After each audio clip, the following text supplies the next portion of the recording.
GMM news Kannada.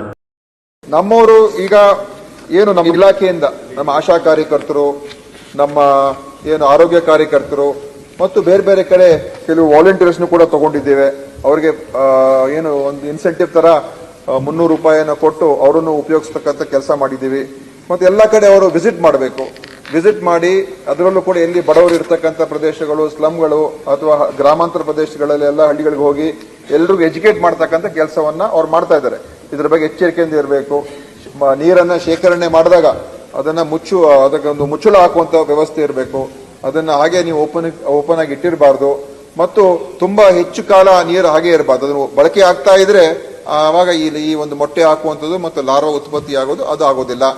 ಈ ತರ ಮಾಹಿತಿ ಜಾಗೃತಿಯನ್ನ ಮೂಡಿಸ್ತಕ್ಕಂಥ ಕೆಲಸವನ್ನ ನಮ್ಮ ಆಶಾ ಕಾರ್ಯಕರ್ತರು ಮತ್ತೆ ಬೇರೆ ಇಲಾಖೆಯ ಇವನ್ ಕೆಲವು ಸಂದರ್ಭಗಳಲ್ಲಿ ಅಂಗನವಾಡಿ ಕಾರ್ಯಕರ್ತರು ಕೂಡ ಉಪಯೋಗಿಸಿಕೊಂಡು, ಈಗ ಬೆಂಗಳೂರು ನಗರದಲ್ಲಿ ಇಲ್ಲಿ ನಗರ ಪ್ರದೇಶದಲ್ಲಿ ಆಶಾ ಕಾರ್ಯಕರ್ತರು ಕಮ್ಮಿ ಇರ್ತಾರೆ. ಸೊ ಮುನ್ಸಿಪಾಲಿಟಿಯ ಜನರನ್ನು ಉಪಯೋಗಿಸಿಕೊಂಡು ಅದು ಮಾಡೋದಕ್ಕೆ ಅದೆಲ್ಲ ನಾವು ಮಾಡಿದ್ದೇವೆ.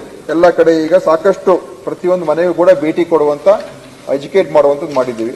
ಮತ್ತು ಎಲ್ಲ ಶಾಲೆಗಳಲ್ಲಿ ಶಾಲಾ ಶಿಕ್ಷಕರಿಗೆ ಅವ್ರಿಗೆ ಭೇಟಿ ಕೊಟ್ಟು ಮಕ್ಕಳಿಗೆ ಈ ತರದ ನೀವು ಯಾವ ರೀತಿಯಾಗಿ ಅಲ್ಲಿ ನೀರನ್ನ ಈ ಶೇಖರಣೆ ಆಗೋದನ್ನ ಯಾವ ರೀತಿ ಇಟ್ಕೋಬೇಕು ಅಂತ ಹೇಳಿ ಎಲ್ಲ ಶಾಲೆಗಳಲ್ಲಿ ಹೇಳಿದ್ವಿ. ಯಾಕಂದ್ರೆ ಹೇಳಿದಾಗೆ ಮಕ್ಕಳಿಗೆ ಇದು ಹೆಚ್ಚು ಆಗುವಂತ ಅವಕಾಶ ಒಂದು ಸಂದರ್ಭಗಳಿರ್ತದೆ ಮತ್ತು ಇದು ಹಗಲೊತ್ತು ಹೆಚ್ಚಾಗಿ ಕಚ್ಚುವಂತದ್ದಾಗಿರೋದ್ರಿಂದ ಇದು ಅಲ್ಲಿ ಆ ಶಾಲೆಗಳಲ್ಲಿ ಆ ವ್ಯವಸ್ಥೆಗಳು ಸ್ವಲ್ಪ ನೋಡ್ಕೋಬೇಕು ಅಂತ ಹೇಳಿ ಪ್ರತಿಯೊಂದು ಶಾಲೆಗಳು ಕೂಡ ನಮ್ಮ ಹೆಲ್ತ್ ಆಫೀಸರ್ಸು, ನಮ್ಮ ವರ್ಕರ್ಸು ಎಲ್ಲ ಹೋಗಿ ಭೇಟಿ ಕೊಟ್ಟು ಹೇಳಿದ್ದಾರೆ. ಅದ್ರ ವಿಶೇಷವಾಗಿ ಸೈನ್ಸ್ ಟೀಚರ್ಸ್ ಇದ್ರೆ ಅವ್ರಿಗೆ ಇನ್ನೂ ಹೆಚ್ಚಾಗಿ ಅವ್ರಿಗೆ ವಿಷಯವನ್ನು ತಿಳಿಸಿ ಮಕ್ಕಳಿಗೆ ಹೇಳ್ಕೊಡುವಂತ ಒಂದು ಕೆಲಸವನ್ನು ಕೂಡ ಮಾಡಿದ್ದೀವಿ. ಮತ್ತೆ ಎಲ್ಲೇ ಒಂದು ಡೆಂಗ್ಯೂ ಪ್ರಕರಣ ಒಂದೇ ಒಂದು ಏರಿಯಾದಲ್ಲಿ 2 ಡೆಂಗ್ಯೂ ಪ್ರಕರಣ ಪಾಸಿಟಿವ್ ಬಂದ್ರೆ ಆ ಒಂದು ಪ್ರದೇಶವನ್ನು ಹಾಟ್ಸ್ಪಾಟ್ ಅಂತ ನಾವು ಘೋಷಿಸ್ತಾ ಇದ್ದೀವಿ. ಹಾಟ್ಸ್ಪಾಟ್ ಅಂತ ಮಾಡಿ ಅಲ್ಲಿರುವಂತಹ ಸುತ್ತಮುತ್ತ ಎಲ್ಲ ಮನೆಗಳಿಗೆ ಭೇಟಿ ಕೊಟ್ಟು ಅಲ್ಲಿ ಬೇರೆ ಇನ್ಯಾರಿಗಾದ ಸಿಂಪ್ಟಮ್ಸ್ ಇದೆಯಾ, ಜ್ವರ ಇದೆಯಾ, ಅದೆಲ್ಲವನ್ನು ಕೂಡ ಪರಿಶೀಲನೆ ಮಾಡುವಂತ ಒಂದು ಕೆಲಸವನ್ನು ಮಾಡಿದ್ದೇವೆ. ಮತ್ತು ಅಲ್ಲಿ ಹೆಚ್ಚು ಪ್ರಕರಣಗಳು ಬರ್ತಾ ಇದೆ ಅನಿಸಿದಾಗ ಅಲ್ಲಿ ಫೀವರ್ ಕ್ಲಿನಿಕ್ ಗಳನ್ನು ಕೂಡ ನಾವು ಮಾಡಿಸ್ತಾ ಇದ್ದೀವಿ.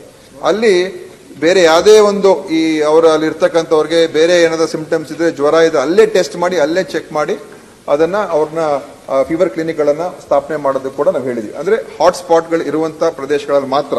ಸೊ ಅದನ್ನು ಕೂಡ ನಾವು ಮಾಡಿಸಿದ್ದೇವೆ.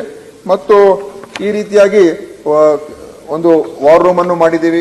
ಜಿಲ್ಲಾ ಮಟ್ಟದಲ್ಲಿ ಕಂಟ್ರೋಲ್ ರೂಮ್ಗಳು ಮಾಡಿದ್ದೀವಿ. ಸಂಪೂರ್ಣ ಮಾಹಿತಿ ನಮ್ಮಿಂದ ಏನಿದೆ ಅವ್ರಿಗೆ ತಿಳಿಸ್ತಾ ಇರ್ತೀವಿ, ಅವರಿಂದ ಏನ್ ಬರ್ತದೆ ನಮಗ್ ತಿಳಿಸ್ತಾ ಇರ್ತಾರೆ.